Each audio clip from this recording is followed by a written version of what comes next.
Hi, this is Laura again. Today I wanted to address our concern about the Minnesota Social Studies Standards and why we think it is filled with aspects of critical race theory. In the second draft, some of the themes represent the application of critical race theory and reflect its framework, despite CRT not being specifically mentioned in the document. The tactic of not mentioning CRT directly is being used in school districts across the country. It allows progressives to use the argument that schools are not teaching CRT. The question of whether CRT is part of the standards is a good one and one that needs to be addressed. Could it be taught without mentioning the term? Yes, it can. The answer given by the proponents of CRT in the Department of Education is that critical race theory is not included in any current or proposed Minnesota K-12 academic standards. Critical race theory is a theory that was developed in the 1970s by legal scholars. It may be taught in some master's or doctoral level programs but certainly is not included in the public school standards. This is the favorite answer of proponents when questioned about the influence of CRT in the standards. It's a complicated theory, taught in law school or graduate programs. We don't teach CRT to fourth graders. Of course, we don't teach CRT to fourth graders. That's not how it works. However, the truth is that the critical race theory framework can be found throughout the second draft of the Social Studies Standards. Using Education Minnesota's definition of critical race theory, it's easy to see how CRT influenced the writing of the standards and their accompanying benchmarks. A spokesperson for Education Minnesota, the state teachers union, defines critical race theory this way. Critical race theory is an understanding that who we are, the laws we have in place, the histories that have been handed down to us, have been shaped by race. It's an academic framework that is more than 40 years old and is centered on the idea that racism is systemic, not just a product of individual bias or prejudice, and embedded in our policies and legal structures. Critical race theorists shift the focus away from individual people's actions and toward how systems uphold racial disparities. According to critics of critical race theory, it has three fundamental tenets. 1. America's institutions, political, legal and culture, are permeated by systemic racism. 2. Race determines identity, that is who we are members of racial groups first, and individual human beings only secondarily. 3. Life is a relentless, zero-sum power struggle between racial groups, oppressors and victims, dominant and non-dominant groups. The first proof for critical race theory permeating the draft social studies standards is the entire ethnic studies strand.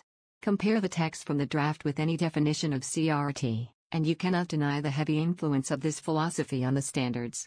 For example, in Standard 22, it states, use historical methods and sources, inclusive of ethnic and indigenous studies methods and sources, to understand and reflect upon the roots of inherited contemporary social systems and environmental systems of oppressions and apply lessons from the past to eliminate injustice and work toward an equitable future. In Standard 23, it further states, develop an understanding of the ways power and language construct the social identities of race, geography, ethnicity, gender etc. Apply these understandings to one's own social identities. Other groups living in Minnesota, especially those whose stories and histories have been marginalized, erased or ignored. Then again in Standard 24, it further states, describe how individuals and communities have fought for freedom and liberation against systemic and coordinated exercises of power locally and globally. Identify strategies or times that have resulted in lasting change and organize with others to engage in activities that could further the human rights and dignity of all. Critical race theory also permeates the second draft's history standards.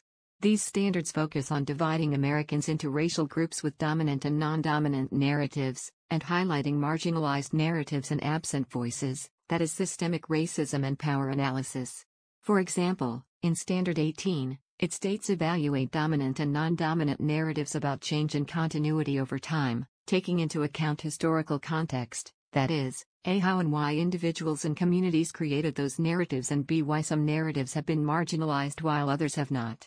In Standard 19, it states, recognize diverse points of view and develop an informed awareness of how our positionality, that is, gender, race, religion, culture, class, geography, etc. influences historical perspective.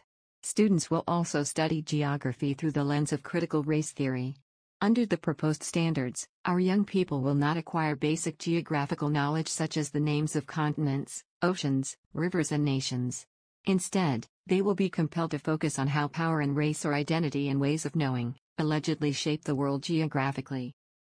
For example, in Standard 14, it states, describe places and regions, explaining how they are influenced by power structures.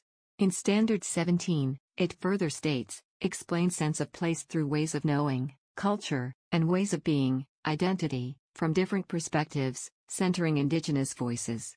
The CRT framework also shapes benchmarks across all grades and all strands.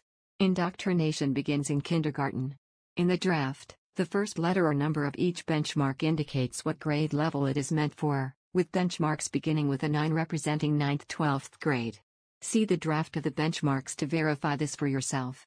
Rather than going through each grade, I will give you examples of what they cover in kindergarten, 7th grade and high school.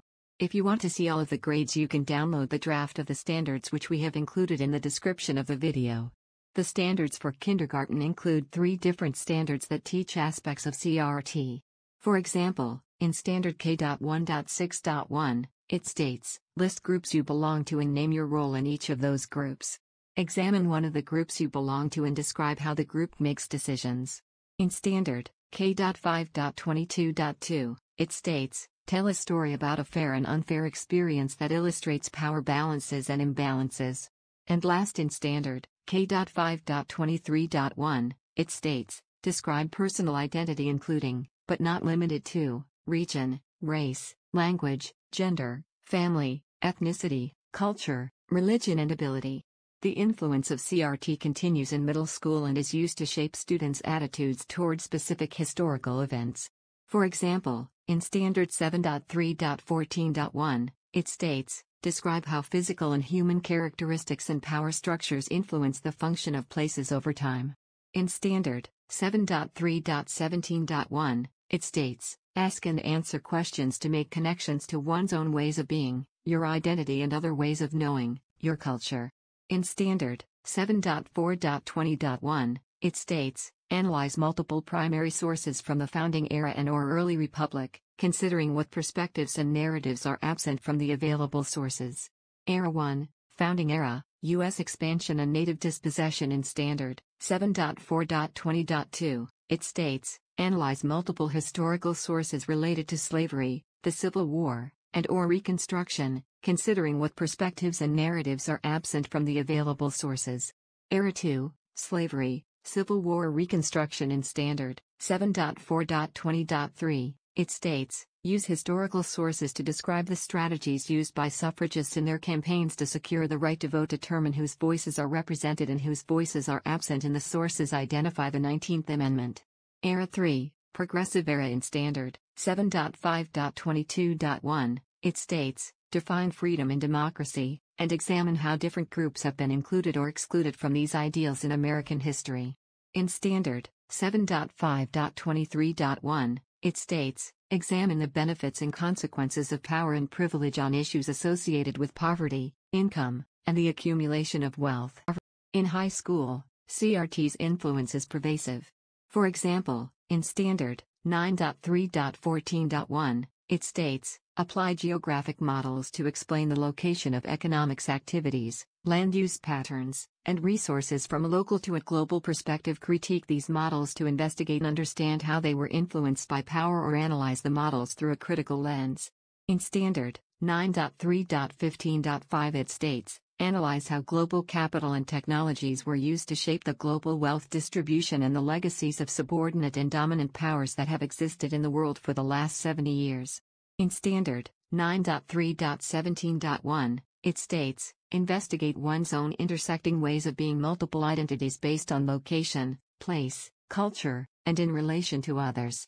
In Standard 9.3.17.3, it states, explain the social construction of race and how it was used to oppress people of color and assess how social policies and economic forces offer privilege or systematic oppressions for racial ethnic groups related to accessing social, political, economic and spatial opportunities. In Standard 9.3.17.4, it states, evaluate the impact of spatial decisions on policies affecting historically marginalized communities of color and indigenous nations and take action to affect policy.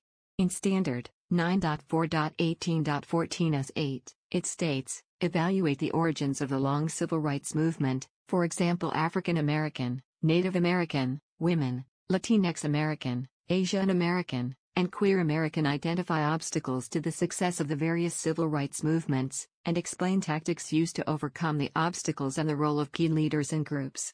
Era 8, Civil Rights to the Present, 1960 Present and Standard, 9.4.20.4 WH4, it states, investigate and interpret multiple primary sources to understand and analyze the perspectives of individuals and communities who have traditionally been underrepresented in historical narratives about the First Global Age.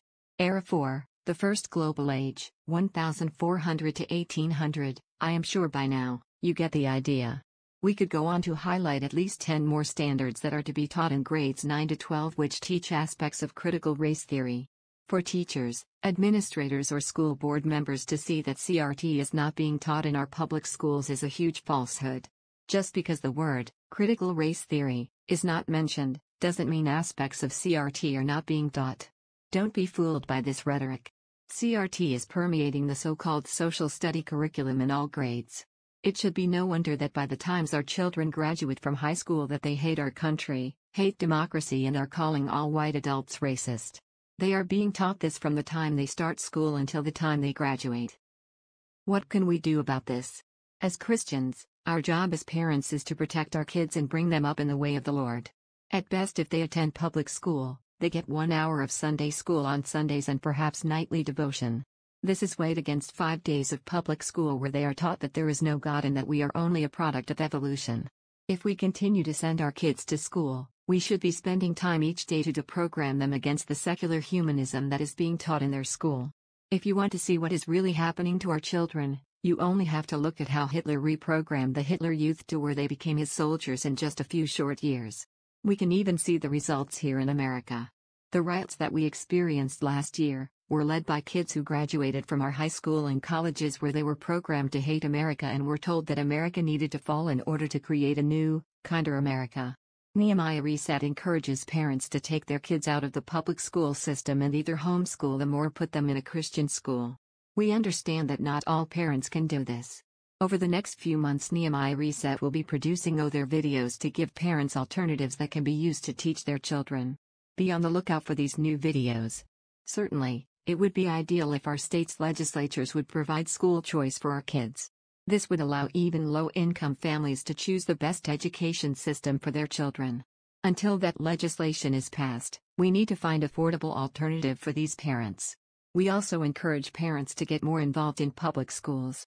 This includes parents whose children are homeschooled or attend Christian schools. This is because, for the foreseeable future, the majority of our kids will be educated in the public school system. This system will produce some of our leaders of tomorrow. We need to be sure that they are taught how to think, not what to think. Concerned parents should review their child's textbooks and teacher lesson plans. God gave parents the responsibility to raise their kids. If the public school is assisting in this effort, the parents need to be sure that they are not indoctrinating their kids. Parents can raise concerns to teachers, pull their kids out of class when controversial subjects are discussed. To see other videos, go to nehemiahreset.org or visit our YouTube or Rumble account. We produce new videos each week on today's cultural issues. Thanks for listening to this video on the new Minnesota Social Studies Standards. I look forward to seeing you again in the near future.